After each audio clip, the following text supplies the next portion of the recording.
ಲೋಕಾಯುಕ್ತದಲ್ಲಿ ಅವ್ಯವಹಾರ ಆರೋಪದ ಅಡಿ ರಾಜ್ಯಪಾಲರಿಗೆ ಸಾಮಾಜಿಕ ಹೋರಾಟಗಾರ ವೆಂಕಟಚಲಪತಿ ರಾಜ್ಯಪಾಲರಿಗೆ ದೂರು ಕೊಟ್ಟಿದ್ದಾರೆ.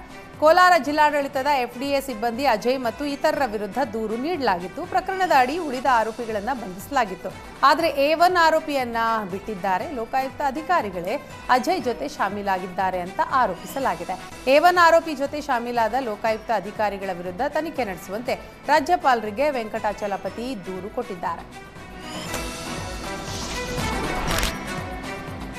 ರಾಜ್ಯದಲ್ಲಿ ಸಿಎಂ ಸ್ಥಾನದ ಪೈಪೋಟಿ ಹಿನ್ನೆಲೆ ಕಾಂಗ್ರೆಸ್ ಶಾಸಕರ ಖರೀದಿ ನಡೀತಾ ಇದೆ ಎಂಬ ಪ್ರಹ್ಲಾದ್ ಜೋಶಿ ಹೇಳಿಕೆಗೆ ಗೃಹ ಸಚಿವ ಜಿ ಪರಮೇಶ್ವರ್ ತಿರುಗೇಟು ಕೊಟ್ಟಿದ್ದಾರೆ.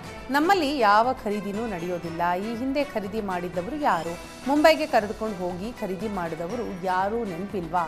ನಮ್ಮಲ್ಲಿ ಅಂತಹ ವಾತಾವರಣ ಇಲ್ಲ. ಒಂದು ವೇಳೆ ಆ ರೀತಿ ಇದ್ದರೆ ಎಲ್ಲವನ್ನು ನಮ್ಮ ಹೈಕಮಾಂಡೇ ಗಮನಿಸುತ್ತೆ ಅಂತ ಹೇಳಿದ್ರು. ಸರ್ಕಾರದ ವಿರುದ್ಧ ಹಿರಿಯ ಶಾಸಕ ರಾಜು ಕಾಗೆ ಸತ್ಯವನ್ನ ಹೇಳಿದ್ದಾರೆ. ನಾನು ಬಿಜೆಪಿ ಶಾಸಕನಾಗಿದ್ದೇನೆ, ಅದಕ್ಕೆ ನಮಗೆ ಅನುದಾನ ನೀಡಿಲ್ಲ ಅಂತ ಶಾಸಕ ಅಭಯ್ ಪಾಟೀಲ್ ಹೇಳಿದ್ದಾರೆ. ಮುಖ್ಯಮಂತ್ರಿಗಳು ವಿಶೇಷ ಅನುದಾನದಲ್ಲೂ ಬೋಗಸ್ ಪತ್ರ ಕೊಟ್ಟು ಸಮಾಧಾನ ಇರುವಂತೆ ಹೇಳಿದ್ದಾರೆ. ರಾಜು ಕಾಗೆ ಪರ್ಸೆಂಟೇಜ್ ಕೊಟ್ಟಿಲ್ಲ, ಅದಕ್ಕಾಗಿ ಹಣ ಬಿಡುಗಡೆ ಆಗಿಲ್ಲ. ನಿಮ್ಮ ಶಾಸಕರಿಗೆ ನೀವು ಕೊಟ್ಟ ಹಣ ಬಿಡುಗಡೆ ಆಗಿಲ್ಲ ಅಂತಂದ್ರೆ ಏನರ್ಥ? ಸಿಎಂ ಸಿದ್ದರಾಮಯ್ಯ ನೈತಿಕ ಹೊಣೆ ಹೊತ್ತು ರಾಜೀನಾಮೆ ಕೊಡಬೇಕು. ಸದ್ಯ ಜನರೇ ಸರ್ಕಾರದ ವಿರುದ್ಧ ರೊಚ್ಚಿಗೇಳುವ ಸ್ಥಿತಿ ನಿರ್ಮಾಣ ಆಗಿದೆ ಅಂತ ಶಾಸಕ ಅಭಯ್ ಪಾಟೀಲ್ ಹೇಳಿದರು.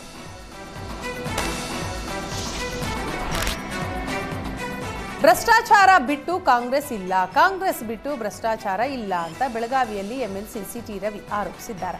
ಅಂಗೈ ಹುಣ್ಣಿಗೆ ಕನ್ನಡಿ ಹಿಡಿಯುವ ಅವಶ್ಯಕತೆ ಇಲ್ಲ ಅಂತ ಹೇಳಿದ್ದಾರೆ. ಹಾಲಿ ನ್ಯಾಯಾಧೀಶರ ನೇತೃತ್ವದಲ್ಲಿ ತನಿಖೆಗೆ ಆಗ್ರಹಿಸಿದ್ದಾರೆ.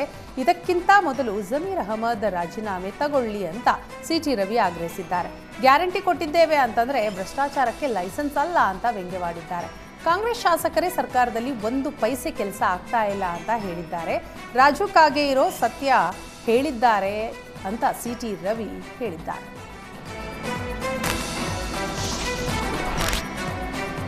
ಕಾಂಗ್ರೆಸ್ ಸರ್ಕಾರದ ವಿರುದ್ಧ ಕಾಂಗ್ರೆಸ್ ಶಾಸಕರೇ ಸಿಡಿದೆದ್ದಿದ್ದಾರೆ. ನಮ್ಮ ರಾಜ್ಯದಲ್ಲಿ ಆಡಳಿತ ವ್ಯವಸ್ಥೆ ಸಂಪೂರ್ಣವಾಗಿ ವಿಫಲವಾಗಿದೆ ಅಂತ ಕಾಂಗ್ರೆಸ್ ಶಾಸಕ ರಾಜು ಕಾಗೆ ಅಸಮಾಧಾನವನ್ನ ಹೊರಹಾಕಿದ್ದಾರೆ. ಈ ಬಗ್ಗೆ ಮಾತನಾಡಿದ ಮಾಜಿ ಸಚಿವ ಸಿಸಿ ಪಾಟೀಲ್, ಹಿರಿಯ ಶಾಸಕ ಬಿಆರ್ ಪಾಟೀಲ್ ಆರೋಪ ಮಾಡಿದ್ದಾರೆ. ನಾವು ಕೆಲಸ ಕೇಳಿ ಕೇಳಿ ಸಾಕಾಗಿದೆ, ಯಾವುದೇ ಹೊಸ ಕೆಲಸ ನಮ್ಮ ಕಡೆ ಆಗ್ತಾ ಇಲ್ಲ ಅಂತ ಹೇಳ್ತಿದ್ದಾರೆ. ಈ ರೀತಿಯ ಆಪಾದನೆಗಳು ನಮ್ಮ ಶಾಸಕರು ಮಾಡಿದ್ರೆ ನೀವು ಯಾವ ರೀತಿ ವರ್ತಿಸ್ತಾ ಇದ್ರಿ ಅನ್ನೋದು ಗಮನಿಸಬೇಕು. ಬಿಜೆಪಿಯವರ ಕ್ಷೇತ್ರದಲ್ಲಿ RDPRನಿಂದ 10 ಕೋಟಿ ಕೊಟ್ಟು 110 ಕಂಡೀಷನ್ ಹಾಕ್ತಾರೆ ಅಂತ ಸಿಸಿ ಪಾಟೀಲ್ ಕಿಡಿಕಾರರು.